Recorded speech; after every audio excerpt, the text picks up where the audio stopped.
I want to break up the course a little bit and tell you about my own journey so that maybe you can relate and maybe you can think I'm silly or who knows what you'll think. But I'll just kind of, it won't take long and I'll tell you how I got here. So I went to college, computer science at San Jose State University, reputable computer science school. My goal was just to be a software engineer. I thought the coolest thing you can be is a software engineer. People think they're smart. People think software engineers make stuff that's really cool and it's respectable. And so that was good until I started studying this stuff and I realized, oh, I can actually make stuff. I can make stuff come to life and I don't have to make physical things because those things are really hard. I can make software. And then after that, I was like, oh, I can make any idea I have almost. And then I was like, am I crazy? Why isn't everybody else doing the same thing? Like what's like, like I would have an idea and it would just drive me crazy. Like I would want to build it. And then everybody else would be like, yeah, good idea. I'm moving on with my life.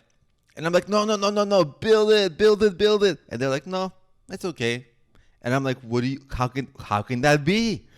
So it was too frustrating for me personally not to work on my own ideas. It was driving me crazy. I was like, how can other people leave it alone? And so I wanted to do it, and I started building little things here and there, but I had no business clue. Any idea I had no tools with which to evaluate its quality in terms of a business. And my first idea, I'll tell you what it was. I still love it, but it turned out not to be the best business. I was taking data structures courses in computer science, and we were learning about trees and maps, data structures. And then I went to one of my elective courses, philosophy. I really loved philosophy, and we were learning about Socratic dialogues. And if you know anything about Socratic dialogues, it's basically, it's a dialogue.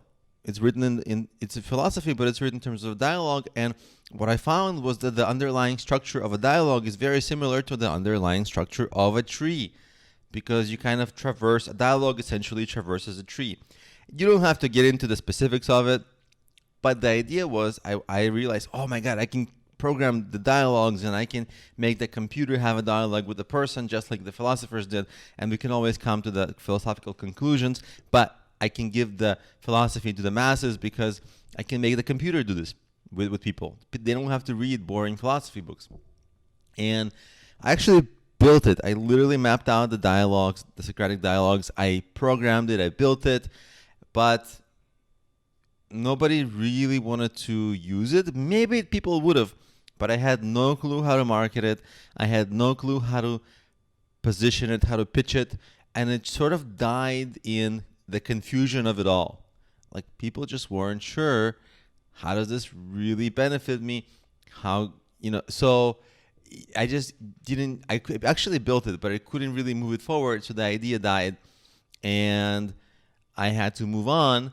But that was really my first idea. And I did actually bring it to life. Made no money. But 3 people used it. Okay. But it was a cool, unique, innovative idea that is totally my own.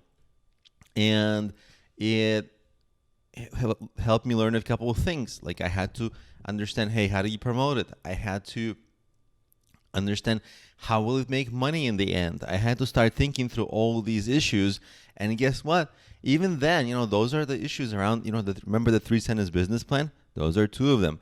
And even the first one, not creating a confusing business, but actually the first sentence, having a clear business stated, that's really important. So I wasn't aware of this 3-sentence business plan I was going to come up with later, but I really literally ran into all those issues back then.